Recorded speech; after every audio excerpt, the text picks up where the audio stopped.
बिस्मिल्लाहिर्रहमानिर्रहीम। मेरे पाकिस्तानियों, तकरीबन 10 दिन से ज़्यादा हो गया है कि पूरी दुनिया से इमरान खान साहब को काट दिया गया है, कैद तन्हाई में रखा हुआ है।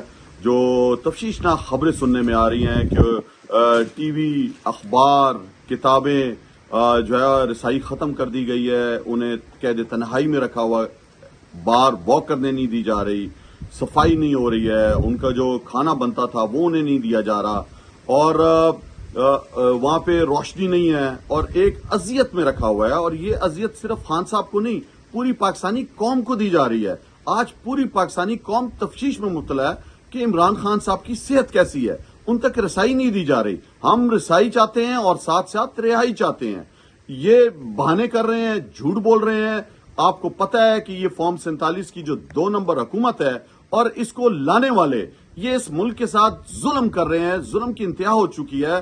माओ बहनों की इज्जतों पे हाथ डाल रहे हैं, लोगों को जेलों में बंद कर रहे हैं। हमारी आजादी राय सलब कर दी गई है। यहां पर जो है वो इंसानी हकूक की खिलाफ वर्जियां हो रही हैं, कोई सुनने वाला नहीं है। SCO की मीटिंग हो रही है, उसका बहाना बनाया हुआ है। हम सब पाकिस्तानी हम चाहते हैं कि पाकिस्तान में जो है लोग आए, लेकिन इसका यह मतलब नहीं है कि इमरान खान को कैद तन्हाई में आप बंद कर दें। हमें कुछ पता ही ना चले, रसाई दी जाए इमरान खान तक, डॉक्टर्स की, हमारे वकीलों की, हमारे सियासतदानों की, हमारी पार्टी के रहनुमाओं की, और उसके साथ साथ रिहाई की जाए। हम चाहते हैं कि अगर इमरान खान साहब से मिलने नहीं दिया गया तो हमने 15 अक्टूबर को डी चौक पहुंचना है। पूरे पाकिस्तान से मेरी अपील है, देखें इमरान खान इस तरह रिहा नहीं हो सकते। ये बदमाशी पे बदमाशी करते जा रहे हैं।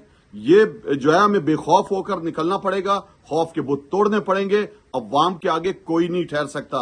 ये बुज़दिल है, डरपोक है। जो डरपोक होता है वो इस तरह के जुल्म करता है अपनी माओं, बहनों, औरतों पर, नौजवानों पर। खान साहब की मिसेज भी बंद है, बहनें भी बंद है, भांजा भी बंद है, पूरा खानदान बंद है। हमें निकलना होगा।